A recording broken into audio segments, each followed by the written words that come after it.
allievi e ragazzi Emaprice è in partenza e partirà i primi giorni di gennaio.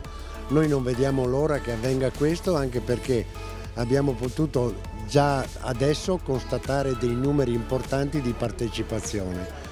In ogni tappa, in ogni weekend sono 5, ci sarà un giro di circa 500 ragazzi tra maschi e femmine che partecipano, per poi arrivare alla finale contingentata di 220 circa.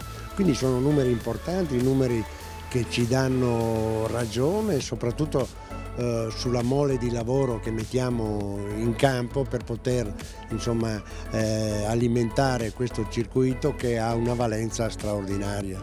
Le finali regionali del Grand Prix Emaprice le organizziamo dal 3 all'8 di marzo sulle piste del Monte Verena.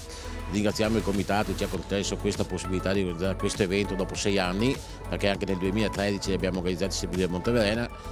Speriamo neve ce n'è, speriamo duri e venga una bella manifestazione per tutti, che tutti rimangano contenti.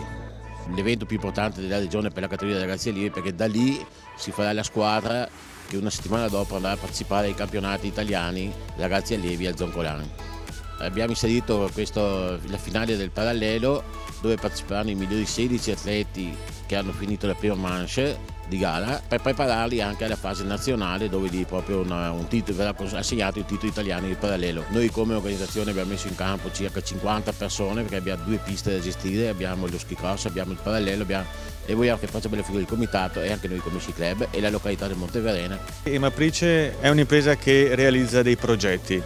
E quali progetti migliori se non appunto i ragazzi, l'impegno dello sport che i ragazzi hanno anche dall'età più giovane. Quindi è un progetto, quello dello sport applicato ai ragazzi, che Emaprice sposa in pieno, sostiene appunto lo sport e sostiene anche le famiglie. Emaprice è impegnata anche nel territorio di Cortina, collabora con la Fondazione Cortina 2021, siamo impegnati con la ricostruzione dell'ospedale, la ristrutturazione dell'ospedale, con altre opere legate allo sport, quale la finish area di Rumerlo, e quindi siamo ben contenti di sostenere anche tutte quelle realtà sportive che sono legate al territorio cortinese, belluno e veneto.